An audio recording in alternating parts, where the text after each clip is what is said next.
I had so much fun last week doing a live, and I was like, we got to get back on there. We got to get back on there. And so, what a better topic to discuss and talk about on live than my first time leading worship since last year. I keep, I want to say like I led for the last time in May, I believe, of last year. Because by June, like I was just done. I was so done. I was pregnant with the twins, and I just had like no energy. I couldn't breathe. Everything was hurting. Like it was really rough by the time we got to June. So I had sat down June, and I want to say the last time I led was in May. But anyways, like I said, this past weekend was my first time leading worship again. And let's just start by saying it did not go the way that I expected it to. I was expecting this, I guess, like this huge move, this very audible, tangible move of God. And it didn't happen that way. It didn't. So leading up to, worship, or well, let's just start here. This is January, consecration month. Um, I've known that I was gonna lead since probably December. And so, of course, I'm just here around the house. And so, during my own personal worship time with the Lord, like, of course, I sing to the Lord, right?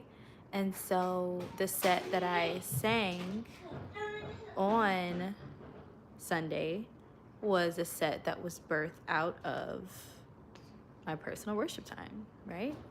Um, and so, the way that it moved me and the way that it impacted me just here in the house, like I was expecting that to happen in church too.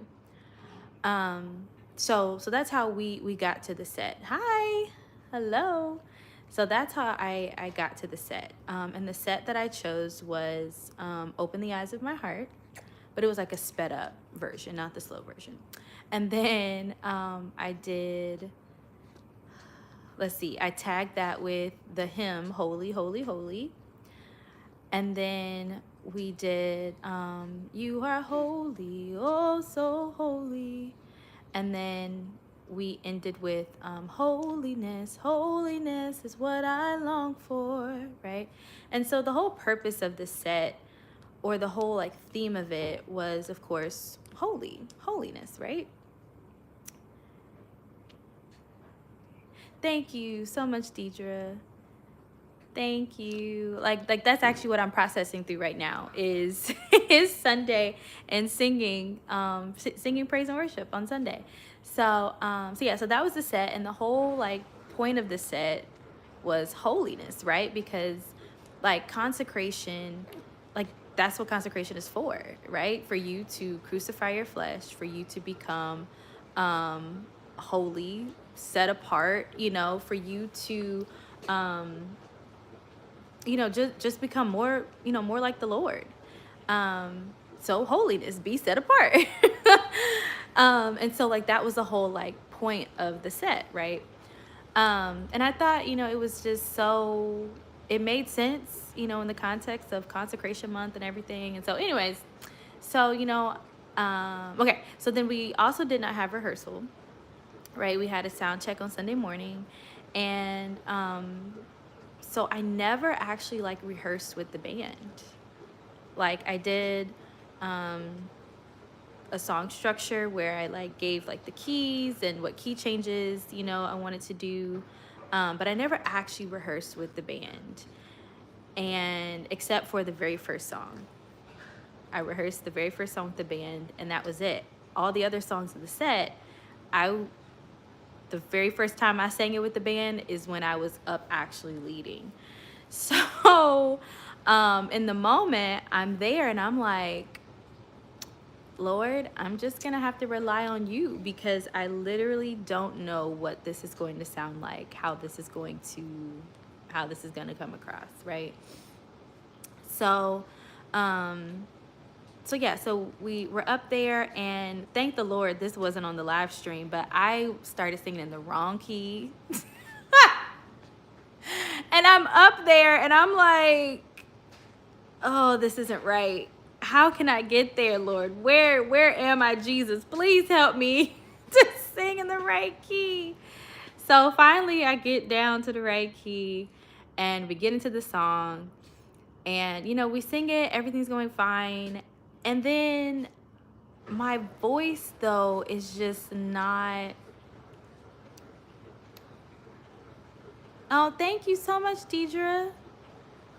Yes, holiness. It was so fitting. So for those that don't know, Deidre goes to my church.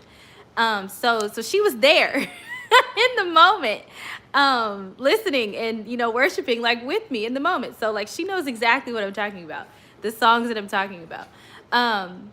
But yeah, I'm so glad that it blessed you. I really am, because that song blessed me too. And I've been hearing it over the past couple of weeks, and I knew in my heart, like, this is what I'm supposed to get up here and sing. Like, this is the set. This is supposed to be a part of it. Absolutely, Deidre. Thank you for sharing that. Okay, so I'm in the song, the very first song, and I'm singing it down, and my voice. I don't know. Like, I sang what I felt, but like my voice just was not hitting the notes like I needed it to. It just wasn't. And I was like, what is coming out, Lord? Hello. I was like, Lord, just what is coming out of my mouth right now? And so like, I'm feeling like insecure vocally. And I just, like, my mind was just all over the place. But anyways, we're singing down through the first song. And then I get to the end of the song and I realize, like, oh man, I was supposed to do a key change. Back at the beginning of the song, I was supposed to do a key change and I did not do it.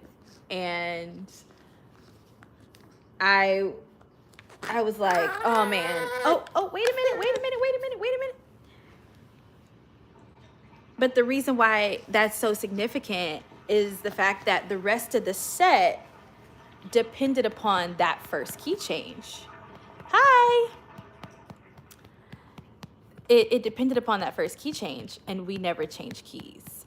And so in the moment, I paused, and I had a long pause.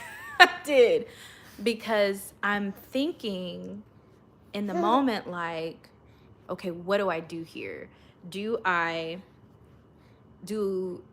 go back to the chorus and sing it, sing the song slow and then do a key change there? Do I just go on to the next song and just sing the next song in a different key? Like, what do I do? You country? I am, actually, because I'm from Oklahoma. So I do have a little country accent. So I do not take offense to that, because that's just how I talk, okay? But anyways, but yeah, I was like, oh Lord, what do I do? And so I just started praying. I just started praying, and then I heard the MD like transition to the next key, and to the next song. And so, I mean, it worked out, but I was like, Lord, this is not going the way that I thought it was going to, right? And so we get through the song, we get through the set, and like I said, like, I was expecting there to be. Hey, this is your teacher. Oh, okay, thank you. Thank you very much. Okay. So I was expecting, like I said, I was expecting there to be, like, once we got to the "You are holy, oh so holy," and then going into holiness, holiness is what I long for, right? I was expecting there to be this just demonstrative, like, just worship moment where we were just so overwhelmed, like, with the presence of the Lord, to where, like, we couldn't do anything but just be in that moment, right? And that didn't happen. And I felt like, Lord, did I fail? Lord, did I, not please you? And the reason why I was thinking that is because, I've always been taught that, of course, number one, when you, lift up the Lord, like he'll draw, all men unto him, right? And then I've always heard too, like, I believe all this with my heart, um, when the presence of the Lord comes in, like people can't do anything or people can't help it but to respond to his presence, right? So you don't got to do a whole lot of pumping, priming, whatever, because when the Lord comes in, you can't help but to respond to him. And so I'm thinking all these things, and I'm like, well, Lord, did I not please you? Did I not, exalt you?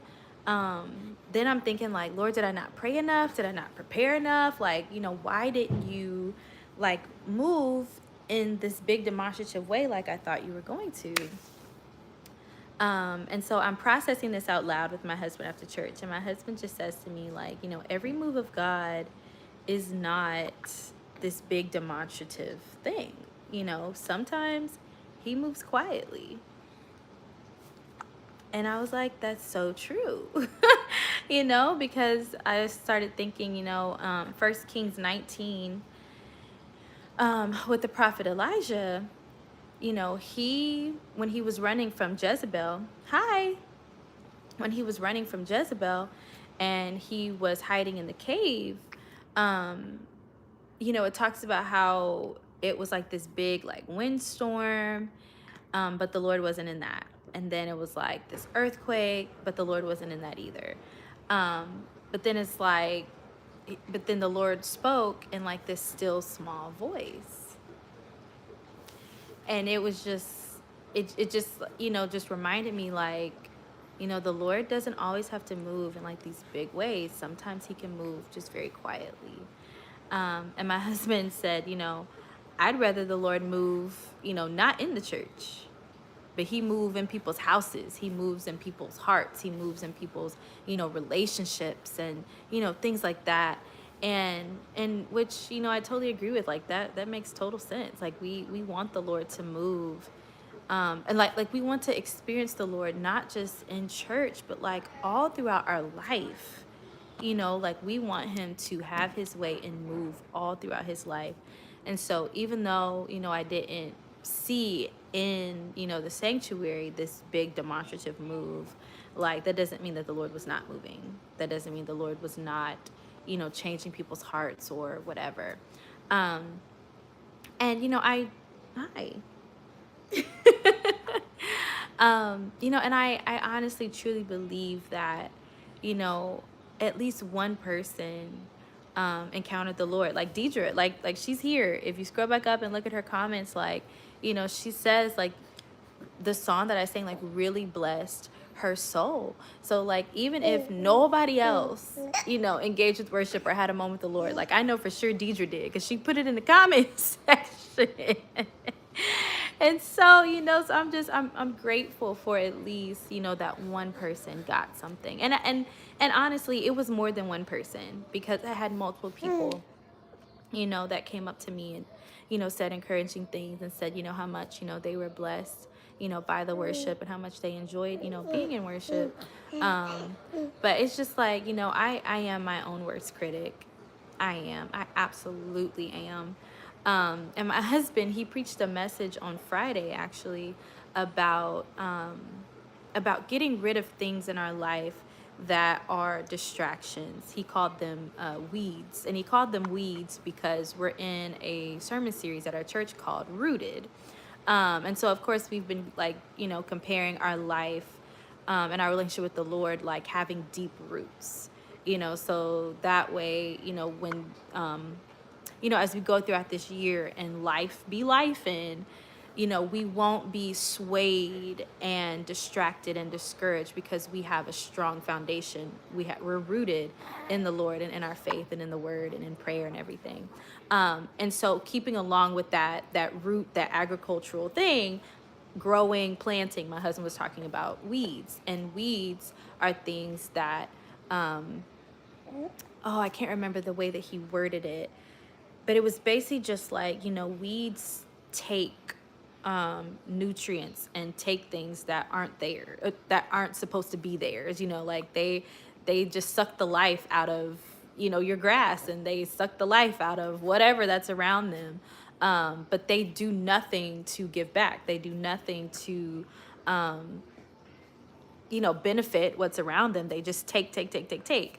And so one of the weeds I think in my life is definitely like insecurity, the hypercritical, is that the way you say it?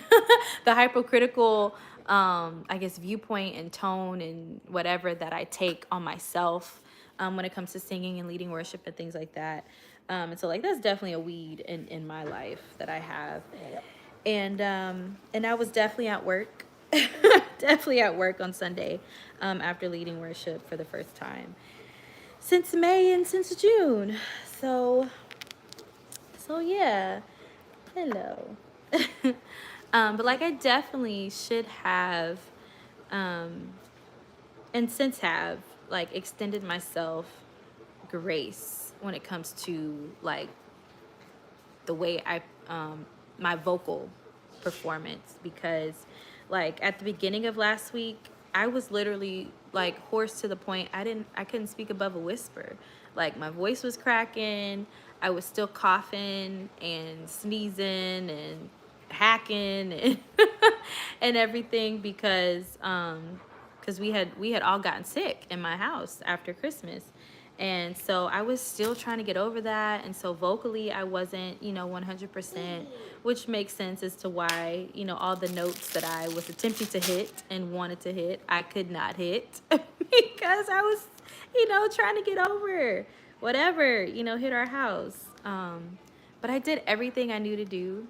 I drank my hot tea with honey, and I did my vocal mist. I did my vocal warm-ups. Like I did everything I was supposed to do vocally. Spiritually, like I said, we've been in consecration month, so praying, studying, reading the word, worshiping for myself, like I did everything that I was supposed to do. But it still, like I said, just didn't go the way that I thought it would.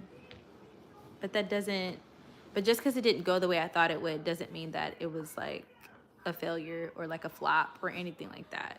No, not at all. It just didn't go the way I thought it would. But it was still a good experience. And like I said, I know that people were blessed by it. So yeah.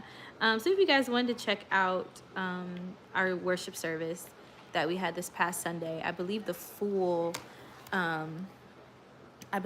service is still up on Facebook at Lively Stone Church of God in St. Louis.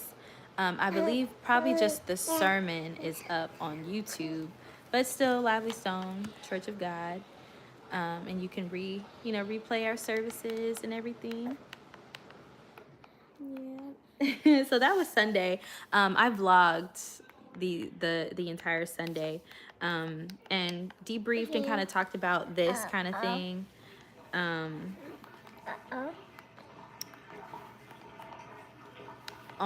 In the vlog too. So I'll get that vlog posted this week because it's pretty much already done. Carter, please stop. It's already pretty much done being edited, so. Okay, there we go. No. What is wrong? Okay, I don't understand what you want. Okay.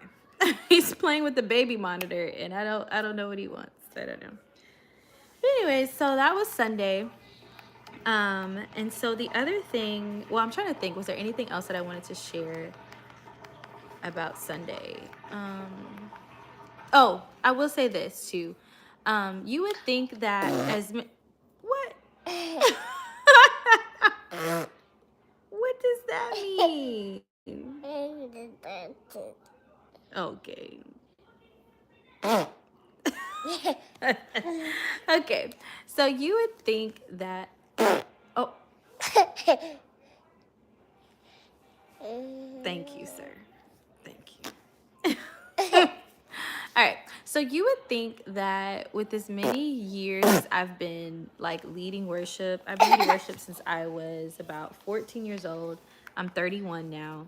So you would think that by now, like I would not be so like critical of myself, leading. You would think by now that I would, fully understand like, moves of God don't have to look, a certain way or stop. No, stop. Like you would think I would know that by now. But like no, like I still struggle with that. I still no, don't laugh at that, Mamai. Like I still really struggle with that. And I don't know, like will I ever not struggle with that? One day, I hope not. But right now I still do. But yeah. Yeah, I think that's it. I think that's all I want to say about that. But the other thing I wanted to talk about on live is my favorite personal worship moment. I want to do a story time and talk about that. Because what I realize is that my favorite personal worship moment is really what like jump started my burden for like leading worship. So I attended Oral Roberts University in Tulsa, Oklahoma. And I don't know if they still do this, but when I was going, they had revival service. They would cancel classes for a Thursday and a Friday morning, and we would just be in chapel having revival service in the fall. And so this was fall semester of 2013. So I was starting my sophomore year.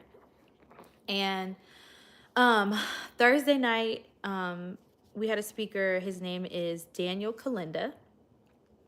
And he studied under Reinhard Bonnke. And I could not tell you what that man got up and preached. I couldn't tell you at all. But I just know that at the end when he had altar call, of course he was like, link arms or touch each other's shoulders and let's pray together, da da da. And me being me, I wasn't touching nobody's shoulder. I wasn't talking to nobody. I was like, I'm gonna just stand right here and pray by myself. So as I'm praying, I am talking to the Lord, and I begin to ask the Lord for forgiveness. And I was asking for forgiveness because I found myself, how do I put this delicately? I was having sex, okay? I'm at a Christian college, right? But I'm having sex, okay?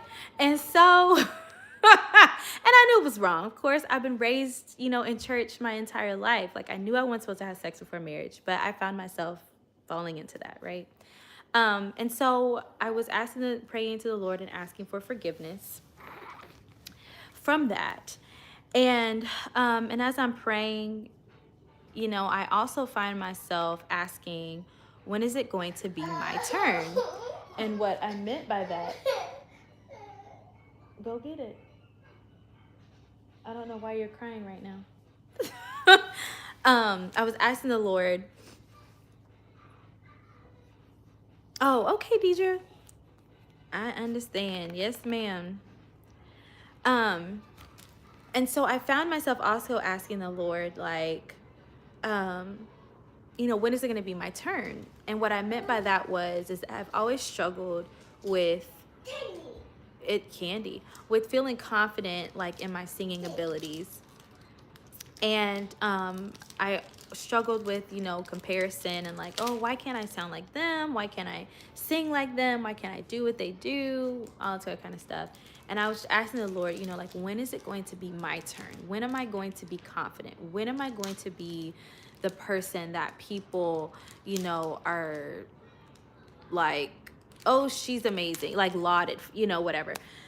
And so I guess I must have gotten loud because Because this guy, he came over and he laid his, no, we're not gonna have candy. No, sir. He came and he laid his hand on my shoulder. And I opened my eyes, and I'd never seen this man before. But he was praying for me, and I just closed my eyes, went back to talking to the Lord. And then a short time after that, this lady, she was standing in front of me, and she turns around, and she grabs me and she hugs me. And we're still friends on Facebook to this day. But she grabs me and she begins praying over me, and she begins to say, God forgives you, but you have to forgive yourself. And that just broke something within me. And I just could not stop the tears from flowing, right? So we finished altar call, and in true ORU fashion, they end the service with like this big hype song, and everybody jumping around. And I'm still like full. I'm still like toe up and crying and just in prayer and everything. So I head back to my room. And when I get back to my room, I had a private dorm room because roommates, not my thing at all. So I get back to my dorm room, and I lay on my face, and I just keep just praying and crying to the Lord. And at some point, I felt the Lord, or just like the presence of the Lord, like it felt like somebody came and laid on top of me. But I know that nobody's in this room with me because I don't have a roommate. I'm by myself, and nobody can just walk in my room because you can only get in by your key card. That's it, right? But I felt like somebody lay on top of me, and I knew like that was the Lord. Like that was the glory of the Lord that I felt. I felt that weight. And, and people always talk about, oh, the kabod, oh, the weight. But I've actually felt that before. I've actually felt the glory of the Lord, the weight of the Lord. I have felt that before. And it's that moment that, number one, is my favorite worship moment. But number two, it is that feeling that I chase every single time that I go into prayer, every single time I stand up to lead worship.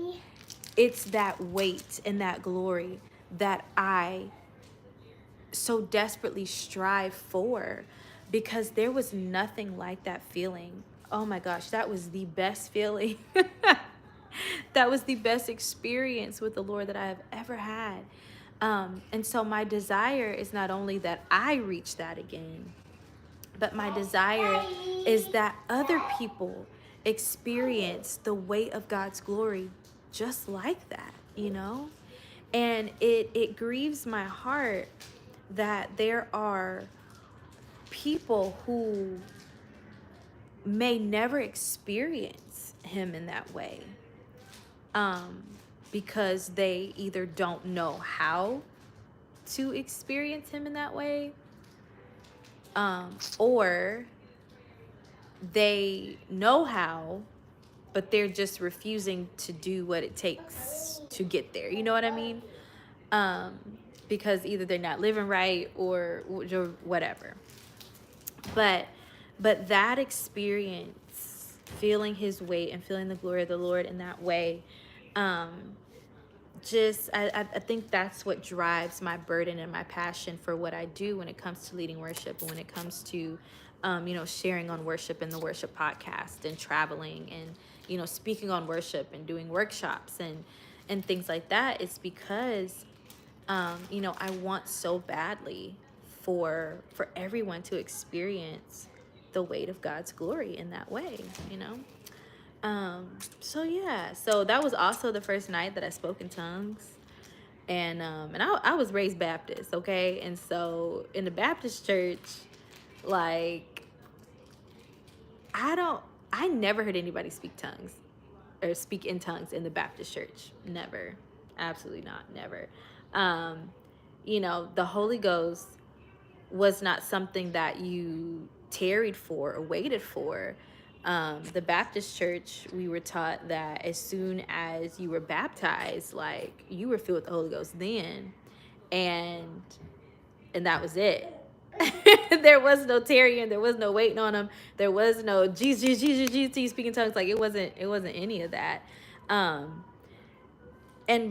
to be honest with you, right now, I'm thinking to myself, like, did they speak in tongues? Did they not? Did they preach against it?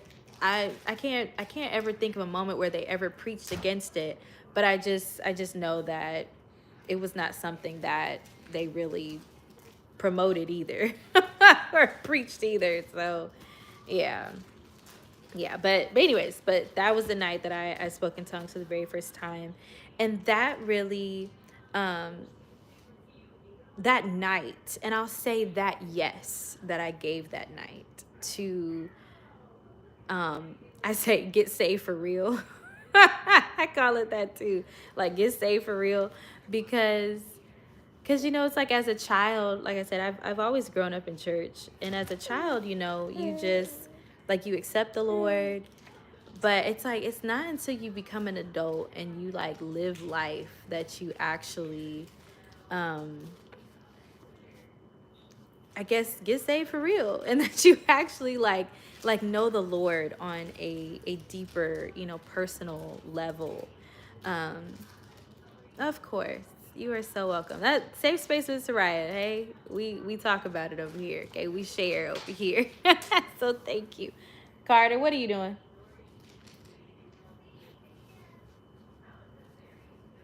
Bring it here. He done opened that candy after I said no candy. Bring it here. Um, thank you. But anyways, yeah, but that yes definitely opened the door to the rest of my life. When I tell you things began to just shift after that night, I'm telling you, like, where I am in my life right now, I don't think I would have gotten here without that night. Without giving the Lord a full yes, I would not have, I wouldn't be in this position that I am right now. Because from that night, I began to hear the Lord audibly, and I began to see visions from the Lord. And so, and that's the way he still speaks to me to this day. I hear him audibly, or I see visions, and that's the way that, you know, the Lord speaks to me. But that didn't start happening until I gave him my yes that night. And when it comes to, can you put that in trash, please? Trash. Thank you. And from that night too, I eventually did stop having sex. I did eventually. But was it immediately? No. It was like over the course of the year, I had to learn how to flee from that temptation. I had to retrain my brain, retrain my body.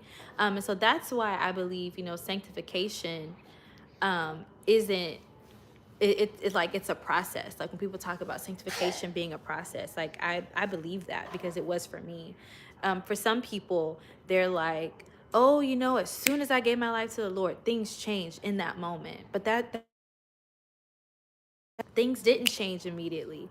It took about a year for me to learn how to retrain my body and my mind. And so how did I do that? It was through the word. I had to use scripture.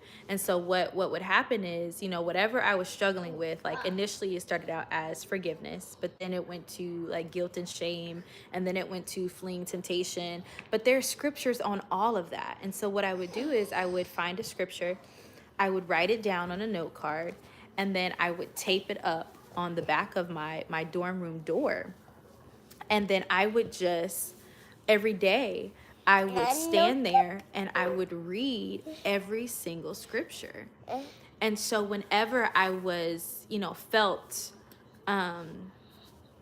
like the Lord was angry with me, or whenever I felt guilt or shame, or whenever I was tempted, like that word, those scriptures would come back to me. And I would begin to quote them and say them and believe them. And so that's how I was able to retrain my mind. And in order to not give into that temptation. So yes, it was a process, but the Lord was good, the Lord was faithful, and he helped me through it. He absolutely helped me through it. So that's why I say that's the night that I got saved for real. But it was my favorite personal worship moment. Absolutely. Deidre said, "Hey, can you say hi, Carter?" No, you don't want to say hi? Okay. Sorry, he doesn't want to say hi right now. Okay, silly. A bottle, yeah. A bottle, yeah. So anyways, I'm trying to think, was there anything else? I wrote down like some notes so I didn't forget what I wanted to say. But I can't get to my notes right now. So I hope I remembered everything that I was going to say about that. So yeah, I think that is it. Oh, now you want to say hi? Hi. Hi. Come on. Oh, Hi. there you go. Good job. Hi. All right, y'all. So one twin is asleep. Avery is doing. What's Avery doing? Do you know what Avery's doing? What's she doing? Is she on the iPad? 3. Okay. So Avery's doing something. Carter, as you see right here, this is Amaya. She right here. But everybody's kind of chill right now. So I'm going to try and get some housework done because I am so behind on housework. It is crazy. Absolutely crazy. So I'm going to try to do that. And that is it for this live. Unless you guys have any questions, anything you want me to expound on, anything that I missed that you wanted to know about but I didn't touch on. So I'll wait around for a few minutes and see if there's any questions, because I'm pretty sure that I forgot some stuff. I'm pretty sure I left some stuff out. I'm pretty sure I left a lot of stuff out because I don't have my notes in front of me. So I'm pretty sure that there's something that I am forgetting. Hi. Hi.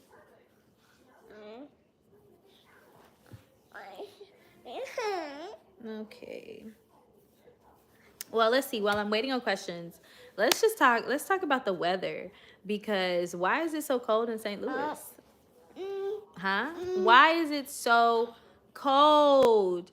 I woke up this morning and I looked at my phone and I don't even know what, I think it was like negative. I know for sure it said it felt like negative 14 degrees outside. What in the world? What do you mean feels like negative 14? Absolutely ridiculous. And it's so crazy the fact that like this side of America is freezing, and then you got the other side of America that's on fire. What is going on? I don't know. But this cold weather is not it. It is not it. And it had got pretty warm on, what was that, Saturday? Maybe it had reached into the 50s here. And so all this snow that we got a couple weeks ago began to melt. But then when the temperature dropped, everything that melted now has frozen over into this ice. So it's just crazy. And I'm not built for cold weather like this. I'm just not built for it. Absolutely not. Don't touch it, please. Thank you. Yep, I'm just not built for cold weather. Hi. Warm weather me. Warm weather me. So, yeah. Trying to see what else Stop it. Hmm? Stop. Stop. You know what? Can you? Oh, never mind. I'm not gonna have you do that. Yeah. All right, y'all. I guess I'm gonna go ahead and get off of here because I have don't like the cold weather either. Yes, absolutely. Do not. And being from Oklahoma, like that was my first closing, I guess. Being from Oklahoma, it gets cold in Oklahoma, No. but it doesn't get this cold. It doesn't. It does not get this cold in Oklahoma. It does not snow like this in Oklahoma either, like it does in St. Louis. Um, I remember I was maybe a sophomore or a junior in high school, and we got this really, really bad ice storm. So like we have more ice things that happen than snow. But that ice hit so bad. People didn't have power for like days. No power. We were out of school. Like we had, and it was right after Christmas break. I remember that because we had 2 weeks off for Christmas break, and then we had another like almost week and a half off because of the ice. It was that bad. People's pipes was frozen and busted. I mean, it was craziness. And that's what we have. We have more ice than like snow like this. So. But it's just crazy to me because it's like as soon as we get a little bit of cold weather in Oklahoma, like the state itself shuts down. We declare states of emergency, okay? We shut down. But like in St. Louis, people just keep living. I'll be like, when you go home, why are we out here? What do you mean meet you for brunch? What? It is cold. Go sit down. Get you a blanket and, and some hot chocolate. Just sit down. No, we are not. No. We are not going anywhere. We're going to be at home. Oh gosh. Like that was so that was another thing about Sunday that was like crazy to me is that it was so cold. The high, I think, was like 20 or 21. Oh, Mama, I fell asleep. Okay. Nope, stop. Hey, stop, please. Thank you. It was like 20 something degrees, and I was like, I should not be out here, and my kids should not be out here. But I had to lead, so we went. We pressed through, but I was like, yeah, this. It was crazy. It was so crazy. So. Yeah. And so last week on live, we were talking about like the craziness of trying to get kids ready. Hey, stop. Trying to get kids ready on Sunday mornings. And exactly what we were laughing about is exactly what happened. As soon as we got the girls in their car seats, everybody's jackets on, we're about ready to go. One of them poops. I was like, oh, gosh, really? So that set us back about 10 minutes. But it wasn't bad. we were only about 10 minutes late to sound check, so it wasn't bad at all. But yeah. Hi. Hi. I'm doing. They're doing. What am I doing? I'm talking. What are you doing? Yeah, I'm talking. What are you doing? Okay.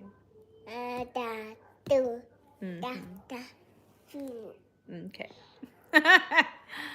So yeah. Yeah, that's what that was. So anyways. Yep. Okay, I'm gonna go lay her down. So that's 2 babies down.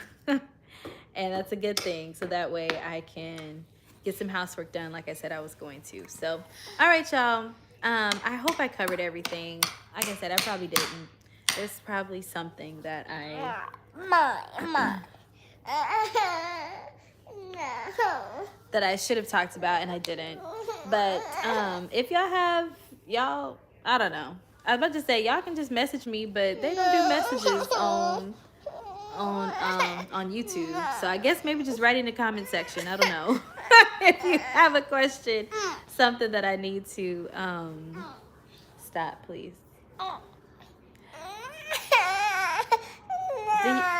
Do you need a nap? I think you need a nap too. All right, let's go lay down. Because obviously we need naps. Because what is going on right now?